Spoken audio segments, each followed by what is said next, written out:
Patreon और अन्य माध्यमों से नेशनल दस्तक का सहयोग करने वाले सभी दर्शकों का बहुत बहुत शुक्रिया। आपके सहयोग से ही बहुजन मीडिया को नई ऊंचाई मिल रही है और मनोबल और अधिक बढ़ रहा है। आशा है आगे भी आप हमें ऐसे ही सपोर्ट करते रहेंगे। धन्यवाद। संयुक्त राष्ट्र के महासचिव एंटोनियो गुटेरेस ने कहा कि कोरोना वायरस की वजह से नफरत और बाहरी लोगों के भय या जीनोफोबिया की एक सुनामी आ गई है और इसका अंत करने के लिए पुरजोर कोशिश की जरूरत है। बिना किसी एक देश का नाम लिए गुटेरेस ने एक वक्तव्य में कहा, महामारी की वजह से नफरत, जीनोफोबिया और आतंक फैलाने की एक सुनामी आ गई है। इंटरनेट से लेकर सड़कों तक हर जगह विदेशियों के खिलाफ नफरत बढ़ गई है। यहूदी विरोधी साजिश की थ्योरियां भी बढ़ गईं और कोविड-19 से संबंधित मुस्लिम विरोधी हमले भी हुए हैं। गुटेरेस के अनुसार प्रवासियों और शरणार्थियों को वायरस का स्रोत बताकर उनका तिरस्कार किया गया है और फिर उसके बाद उन्हें इलाज से वंचित रखा गया है। उन्होंने यह भी कहा कि इसी बीच घिनौने मीम भी निकाल कर आए हैं जो बतलाते हैं कि बुजुर्ग, जो कि वायरस के आगे सबसे कमजोर लोगों में से है, सबसे ज्यादा बलिदान करने के योग्य भी हैं। गुटेरेस ने इस बात पर भी ध्यान दिलाया कि पत्रकारों, घोटालों और जुर्म का पर्दाफाश करने वाले विसल ब्लोअर, स्वास्थ्य कर्मी, राहत कर्मी और मानवाधिकार कार्यकर्ताओं को महज उनका काम करने के लिए निशाना बनाया जा रहा है। संयुक्त राष्ट्र प्रमुख ने अपील की है कि पूरी दुनिया में हेट स्पीच का अंत करने के लिए एक पुरजोर कोशिश की जरूरत है।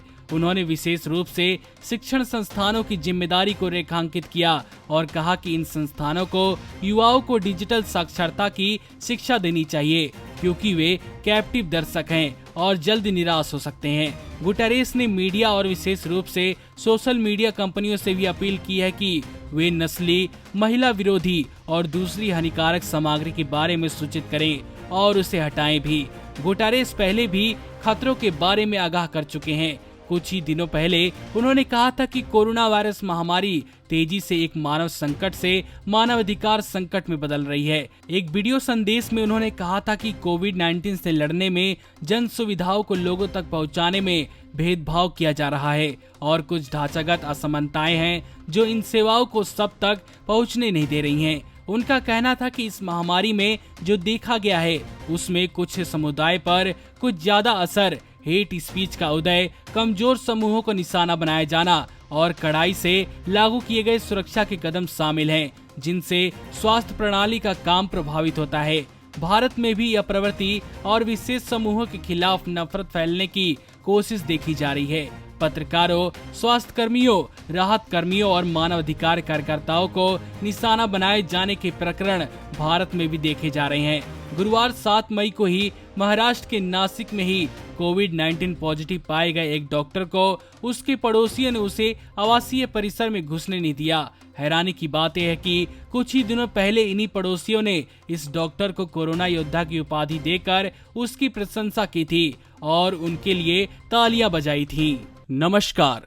नेशनल दस्तक अपनी आर्थिक जरूरतों को पूरा करने के लिए अपनी ऑडियंस पर निर्भर है। बहुजन समाज से संबंधित मुद्दों को उठाने के कारण यूट्यूब की तरफ से नेशनल दस्तक की कई वीडियो पर एड्स नहीं दी जाती, जिसके कारण हमें आर्थिक समस्याओं का सामना करना पड़ रहा है।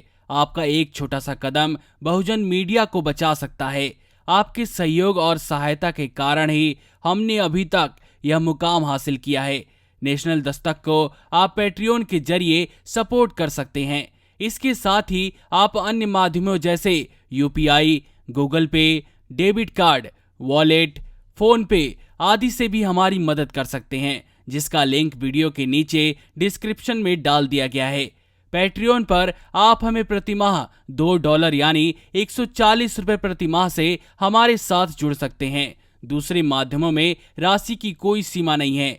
आपके सहयोग से ही बहुजन मीडिया को एक नई दिशा मिली है और इसे अभी एक नए मुकाम तक लेकर जाना बाकी है, जो आपके साथ के बिना संभव नहीं है।